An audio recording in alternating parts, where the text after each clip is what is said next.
What's up, guys? ZFarls here for Madden Ultimate Team of the Week 8 reviews. They even snuck in a JJ Who during this one. Demarco Murray, Carr, Sean Lee, who we'll be discussing today. But tomorrow, the Muttcast returns 2 p.m. Eastern on the twitch.tv/EA Sports channel. If you have an ability chemistry question, I'll ask RG, so just send it over, leave it in the comments, or a competitive gaming question, leave it in the comments, and I will hit up the commish, and we'll break all that down tomorrow on the Muttcast. But let's not delay and jump into our reviews.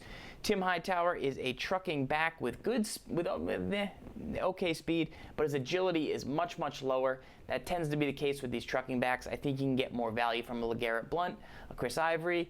Of course, the Derrick Henrys, the cheaper ones of the world, will get you more value. He may have some route running, but I'd pass on Hightower. Worley, not this version, but if you look at Worley, he's got good press. He's pretty balanced in his ratings. And, you know, as this guy gets older, he's 6'1". If he continues to get his skills up and his base ever becomes an elite, he's got a nice blend of talents, but that's not a good model. D Ford is a guy we've always liked as a silver who's super athletic. If you look at this one, he's got 87 strength and 86 block shed. That's pretty good. His KC chemistry goes with Tamba Hali, super cheap budget elite, and Justin Houston. So, you know, could you use this guy? Yes, and I think there's another guy you can use this player in tandem with. Now, his acceleration is a little lower, but it's not as important at this part of the year. But this guy's pretty legitimate athlete who can stuff the run, probably a good salary cap play. Jamison Crowder, look at this Crowder. Release is the least of the things I want. So he gives you 89 speed with 89 route running and 91 catch in traffic. This is a really nice slot receiver. He's only 5'8", he's never going to spec, so you don't really want that. But what he does have is a very specific set of skills with 89 speed, 91 catch in traffic, and 89 route running. His next version, maybe he hits a punt return, then maybe he gets another item at the end of the year. That's looking legit. Latulele, I don't like. I think the Brandon Williams gives you more bang for your buck. Obviously, both are run-stuffing guys, but you get much more value from the Williams. Of course, he's 30K, but I think he's worth it as he's going to hang around your lineup for a long time and is great beef. He has 86 power move, which is okay, and 93 tackle, but the speed's a little bit low. You know, you'd expect him to be more athletic than the Williams, but he's not too much more athletic, and he doesn't have any finesse either.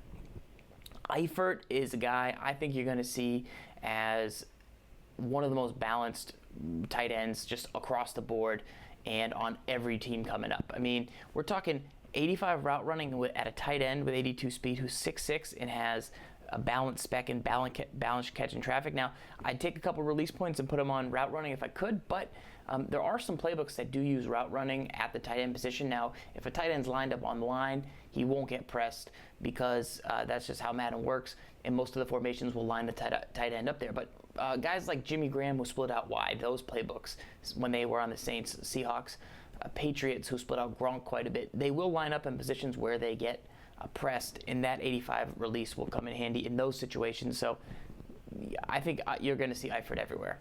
Dez is not a tier 1 receiver with Randy Moss, Julio Jones, but he's also not going to command a tier 1 price, you know, the new Hopkins.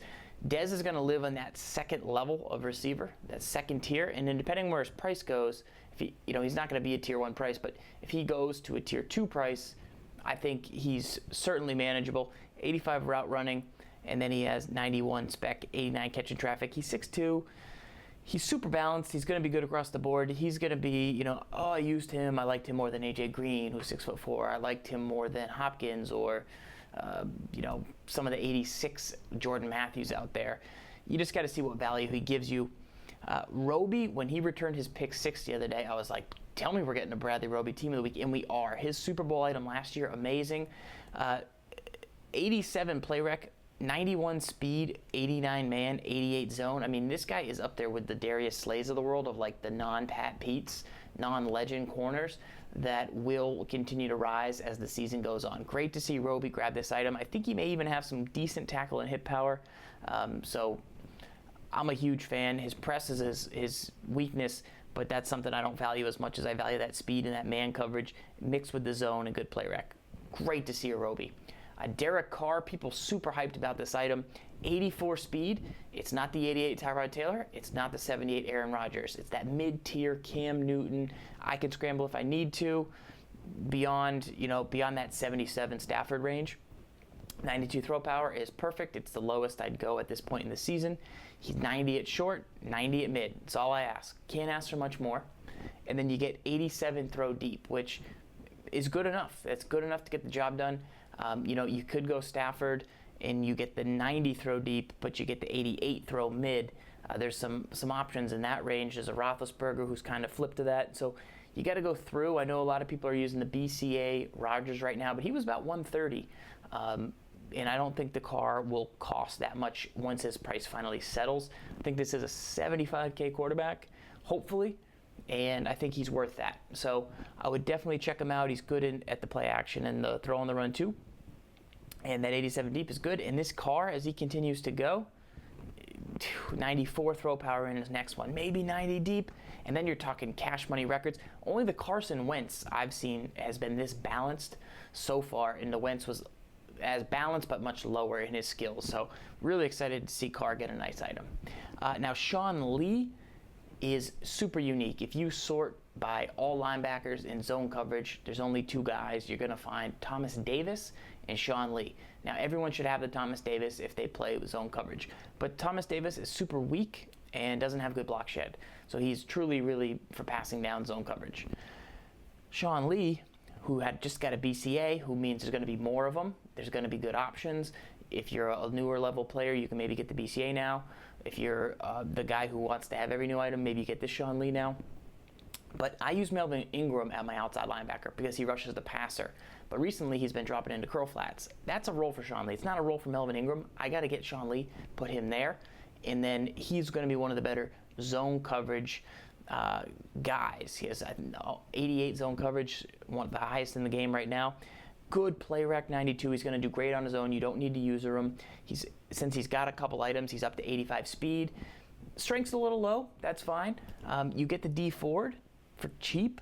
You put him in on early downs if you need to. Tom Bahali, Willie Young. I mean, there's hundreds of cheap run stuff edge guys. There's not much great zone coverage guys like this Sean Lee. He's not going to be cheap, but there's a couple different versions. Definitely check him out. Or go get the Thomas Davis if you need cheap beef. Cheap zone coverage. Demarco Murray gets a item, and I want to talk about this one because Demarco Murray had an item 2 years ago as a Football Outsiders when he was with the Cowboys. 90 speed is perfect. That's, we don't want to go any lower. 84 strength. So 84 strength mixed with 90 truck. 90 truck gets you precision truck. 90 stiff arm gets you precision stiff arm. He's got all mid-tier elusive moves, spin, juke in the 80s, that's okay. 78 route running is pretty good. 80, 85 is the max, so you're right there with 78. I bet the Eagles wish he had 78 when he was there. 91 carry, like this Murray, I was not really interested in when I was like, all right, DeMarco Murray got an item. Like, okay, let's see what he's got. You can't pay $354 because you've got the Gurleys, you've got the David Johnsons, you've got most feared Derrick Henry, his own teammate. That's the guy right now. But if you come across this Murray, I think he's going to play better than you'd think because of the strength, because of the truck, and he's got a decent mix. He's not just all truck. He's got some elusive there. So liked him more than I thought. I think he's got to settle in at about 100K at the max, but let's see where he ends up.